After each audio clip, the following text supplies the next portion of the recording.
Marc Ravalomanana dia tsy izy akory izany fa ramatoa Anitra Razafy Manatsoa sokajina izy ireo fanakorotana-tsaina moa ireny lahateny no maly ireny. Apetraky ny mpisolo vava amin'ny filoha teo aloha Marc Ravalomanana, Maître Anitra Razafy Manatsoa fa tsy mitombina ary fanakorotana-tsaina ny fanambarana izay nataony AVC Tomaly momba ny fitsarana afrikanina tatsimo. Fa tsy zavatra ohatran'ireny natao anakorontanana ny sain'ny olona isaky ny mandeha izao ary anao mamofo tamandry.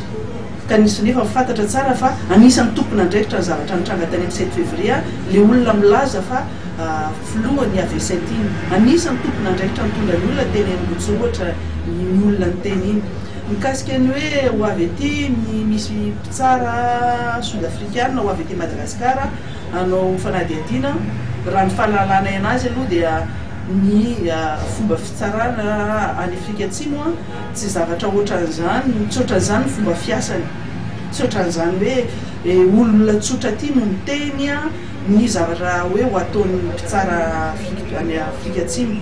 Manana fomba fiasan'ireo olona ireo ary tsy fantatra hoe zavatra ho ataony.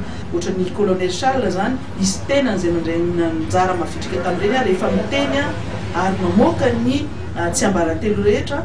Ataoko angamba fa rehefa ho avy eto izany mpitsara sud-afrikanina zany dia tsy ho adinony mijery andriamatoa ny colonel Charles any Afrika Atsimo. Nosirita Maître Anitra Razafy Manatsoa ihany koa fa mbola eny an-tanan'ny filoha teo aloha ny pasiporony.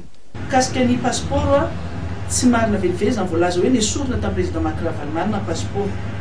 Tsy marina velively zany hoe any amin'ny cour d'appel noresena président Marc Ravalomanana ny fantatray dia président Marc Ravalomanana mbola manana ary mbola any ampelantanana ny pasiporony mbola afaka mivezivezina aiza n'aiza izy. Ny mpisolo vava amin'ny filoha teo aloha dia manamafy ny tokony hametrahana fitoniana eto amin'ny firenena.